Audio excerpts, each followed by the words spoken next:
आज हम जो आपको बताने वाले हैं, अगर इसे आप अपना लेते हो तो चाहे कैसी भी बुरी आदत क्यों ना हो वो बिल्कुल ठीक हो जाएगी। इसे करने के बाद आप जैसा चाहो अपनी हैबिट को या फिर अपने दिमाग को कंट्रोल कर पाओगे। जब हम बीमार होते हैं तो दवा लेते हैं। अब एक होता है अंग्रेजी इलाज, जिसे लेने से कुछ वक्त तो आप ठीक रहते हैं, लेकिन वो जड़ से आपकी बीमारी को इलाज नहीं करता। वहीं अगर आप आयुर्वेद की बात करें तो ये हमेशा बीमारी की जड़ पे काम करता है। तो किसी भी बुरी से बुरी आदत को छोड़ने का आज मैं आपको आयुर्वेदिक दवाई की तरह परमानेंट तरीका बताऊंगा। बस आपको वीडियो देखनी है लास्ट तक। आज मैं आपको बिना साइड इफेक्ट के इलाज बताऊंगा। कहने का मतलब ये हुआ कि अगर आप विल पावर लगाते हो, खुद को कंट्रोल करने की कोशिश करते हो, डिसिप्लिन से हैबिट को बदलने की कोशिश करते हो या मन को काबू करने की कोशिश करते हो, होशियारी करते हो, तो इसका पहला साइड इफेक्ट ये होगा, आप बुरी तरह से कंट्रोल करके भर जाओगे और उसके बाद जब ये बांध फटेगा तो और ज़्यादा आप उसे करोगे। जैसे कि सिगरेट हो, पॉर्न हो गया, मास्टरबेशन हो गया, मोहब्बत वाली चीज़ हो गई, जहाँ से आपको बाहर आना है, आलस हो या फिर गुस्सा क्यों ना हो, ज़्यादा नींद लेना हो गया, फास्ट फूड क्यों ना हो गया, इन सब को आप जितना कम करने की कोशिश करोगे, खुद को टॉर्चर करोगे ना, उतना एक दिन आप पटोगे और उसे आप और ज्यादा करने लग जाओगे। साइड इफेक्ट नंबर 2 होता है, अगर आप अपने मन को जबरदस्ती काबू करने की कोशिश करते हो तो आपको एंजाइटी हो जाएगी, आपका स्ट्रेस बढ़ेगा, आपकी तबीयत खराब हो जाएगी, क्योंकि कुछ आदतें ऐसी होती है जो ड्रग से भी ज्यादा खराब होती है। साइड इफेक्ट नंबर 3, आपका सारा वक्त और एनर्जी आदतों को कंट्रोल करने में ही चला जाएगा और इसके बाद कुछ नहीं होगा। तो इस तरह के कुछ साइड इफेक्ट होते हैं जब आप ज़बरदस्ती मन को कंट्रोल करने की कोशिश करते हैं, आदतों को बदलने की कोशिश करते हैं।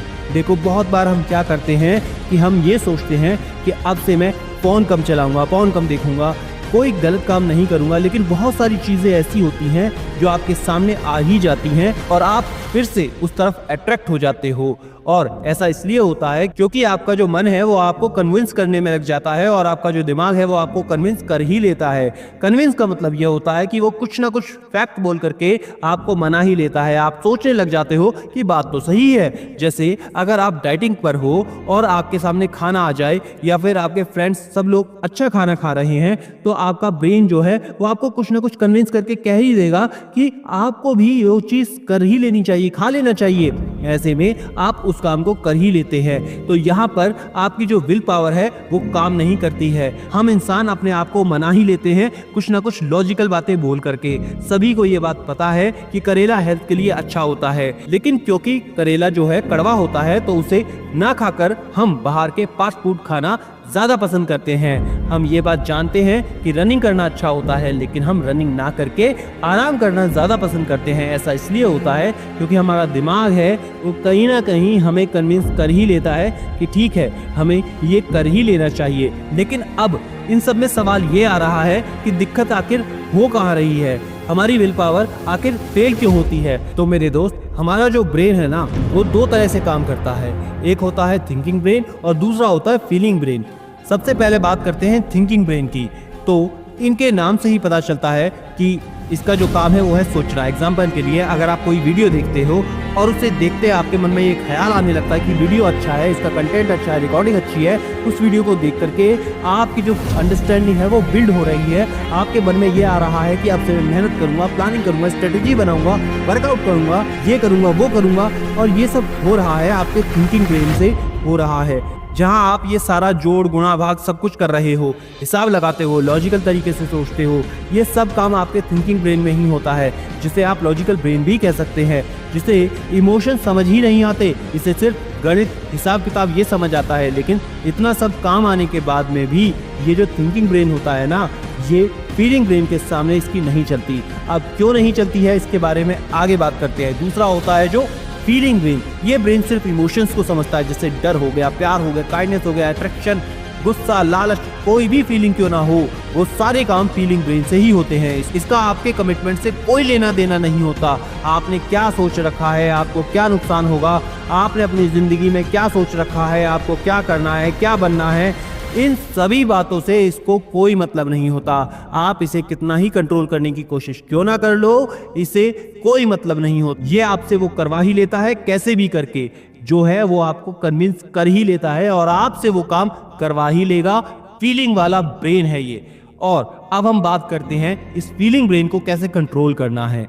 तो ये जो फीलिंग ब्रेन है ना, इसे कंट्रोल करना बड़ा ही मुश्किल होता है, क्योंकि ये कैसे भी करके आपको कन्विंस कर लेता है जो कि आप पे भारी पड़ता है। तो इसे किस तरीके से यूज करें, तो आपको इसका सिर्फ एक ही तरीका जानना है, वो ये है कि जब भी इंसान कॉन्शियस होता है, होश में होता है, तो उस समय वो हर सिचुएशन को समझ लेता है, उसका फ्यूचर वो आसानी से समझ लेता है। कॉन्शियस इंसान फीलिंग ब्रेन के साथ कैसे खेलेगा, तो इसे ऐसे समझो कि अगर कोई इंसान है और उसे 4 घंटे में पढ़ाई को कंप्लीट करना है ताकि वो आगे दूसरा काम भी कंप्लीट कर सके, तो ये तो हो रहा है थिंकिंग ब्रेन में।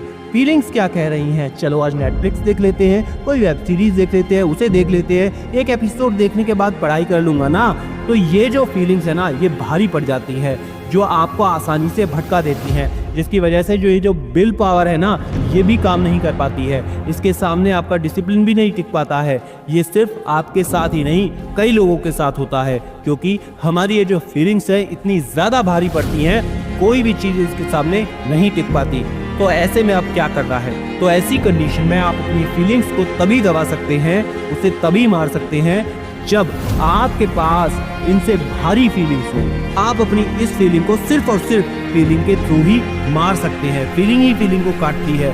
आप अब तक थिंकिंग ब्रेन से फीलिंग ब्रेन को कंट्रोल करने की कोशिश कर रहे थे, यानी कि जो ये मन हो रहा है कुछ करने का, फीलिंग कह रही है कुछ करने को, लेकिन वहाँ आप दिमाग लगा रहे हो कि नहीं करना चाहिए, नहीं करना चाहिए। यहाँ आप ऐसे में क्या कर रहे हैं कि आप फीलिंग ब्रेन को कंट्रोल करने की कोशिश कर रहे थे थिंकिंग ब्रेन से, पर आपको फीलिंग ब्रेन से ही फीलिंग ब्रेन को कंट्रोल करना है।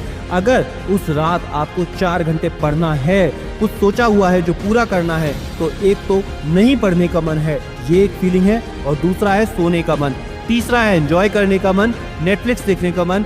ये सब फीलिंग एक तरफ। तो अब तक आप फीलिंग ब्रेन से लड़ रहे थे थिंकिंग ब्रेन के साथ में कि मुझे ये करना है, वो करना है। थिंकिंग ब्रेन से आप ये सब करने की सोच रहे थे। अब आपको ये नहीं करना है, थिंकिंग ब्रेन से आपको लड़ना नहीं है, बल्कि अपनी इस फीलिंग को ही फीलिंग ब्रेन से काटना है। आप यहाँ पर एक काम करें कि जो फीलिंग आपको इन सभी कामों को करने से रोक रही थी, आपको भटका रही थी, आप उसको कंट्रोल करने के लिए आपके अंदर उससे भी भारी फीलिंग को जागृत करें, लेकर के आए, जो उस पर हावी हो सके।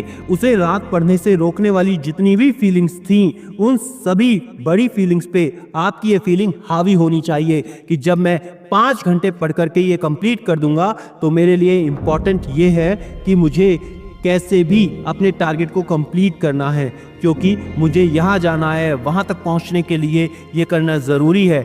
जब आप अपने अंदर इस फीलिंग को रखोगे, तो आपकी जो सारी नेगेटिव फीलिंग है जो आपको भटका रही थी, वो इसके आगे आकर कमज़ोर पड़ जाएगी। आपके अंदर ये फीलिंग होनी चाहिए कि अगर मुझे कुछ भी करना है, अपने गोल को अचीव करना है, तो उसके लिए मुझे पढ़ना ही पड़ेगा, मेहनत करनी ही पड़ेगी।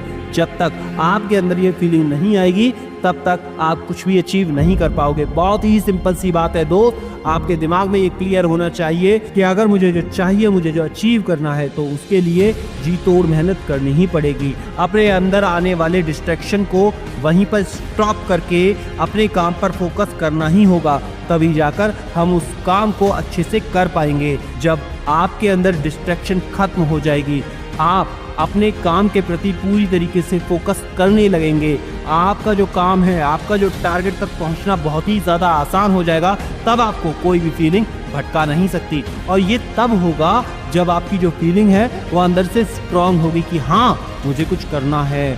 अगर आप चाहते हैं कि आपकी नेगेटिव फीलिंग आपको कमज़ोर ना कर पाए, आपको भटका ना पाए, तो उसके लिए आपको अपनी पॉजिटिव फीलिंग को मजबूत करना होगा, स्ट्रांग करना होगा। जब आपके अंदर की जो ये फीलिंग है ये स्ट्रांग हो जाएगी कि हाँ मैं ये करके रहूँगा, तभी आप कोई काम कर पाएंगे।